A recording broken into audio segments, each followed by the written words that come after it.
Welcome back. So in this lesson, we will evaluate our implementation of the random forest. Okay, so here we are. We have the number of estimators 30. The maximum depth is 5. The maximum features is 0.5. And here we are converting this data frame to a NumPy array for xtrain and for xtest.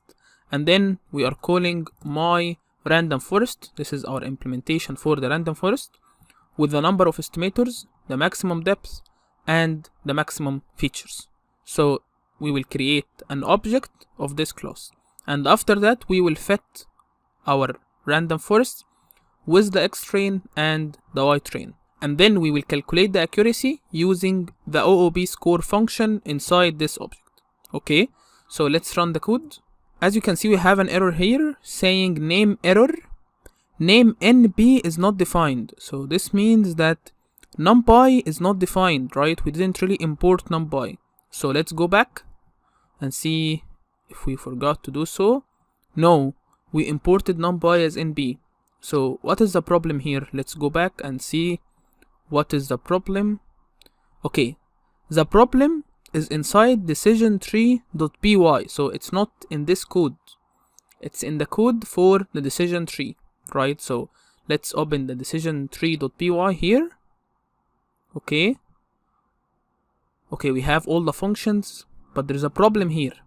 In order to call these functions, we have here inside this function, for example, we are using NumPy, right? So we are using NumPy.binary count, and we are using NumPy.sum, NumPy.log, and so on. So in order to use this Python script correctly, we need to import all the libraries at the beginning. So we will come here and write import NumPy as NB, and let's save this and try to run it again and see what will happen. We have the same error. Why? Because we need to re-import it, right? But before we do so, let's also import pandas as PD, and we don't really need any more libraries right now. We are not using any other libraries here. So let's run this. And now let's go back and try to see if it will work. So we needed to come here, right? And restart and run all, right? So we need to restart and run the whole notebook again. And here we have an error right now saying maximum depth is not defined. So this is inside the fit function for the decision tree. So we will click here and go to the fit function here, right, and see what is the problem. So we have here maximum depth inside the fit function, right, inside the decision tree script, but we didn't really define the maximum depth in this code, right, in this function. So this function can see only these three variables. Okay, so how we can solve this problem?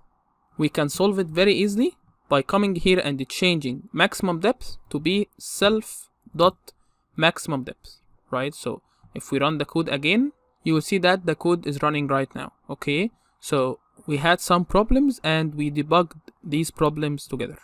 Of course, I knew beforehand that we would have these problems, but I wanted to show you, if you are working on a project and you faced some problems, what are the approaches you use to solve these problems. Okay, so the code of course will take some time to run.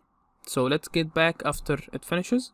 So I decreased the number of estimators to be 3, increased the maximum depth to be 7, the maximum features to be 0.8, and then as you can see here, current tree to fit, current tree to fit, current tree to fit. So we fit the first tree, the second tree, and the third tree, and then finally the accuracy we got was 0.78. So this is a little bit comparable to the decision tree, right? It's a little bit worse than the decision tree, like 1 or 2% worse than the decision tree, but you need to understand that in order to get better results than the decision tree or faster results than the decision tree, we need to increase the number of estimators. Then the variance will decrease, right? The variance in the dataset will decrease, and so the overfitting chance will also decrease. Okay, we discussed this in a previous lesson in this section.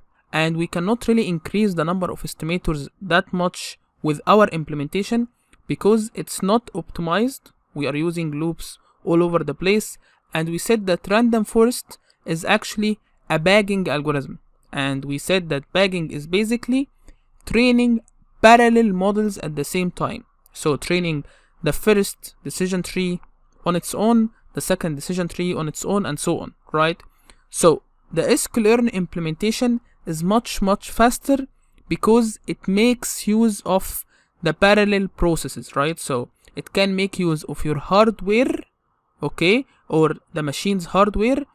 So each decision tree is running or training on its own, okay? And finally, it aggregates the results, and that's it. But we implemented the random forest to understand what do we mean exactly by the random forest, what do we mean exactly by the bagging, and all this, okay? So in the next lesson, we will compare our implementation with the sklearn implementation and see if the results are comparable and see how much time it takes to run the code. So let's go to the next lesson.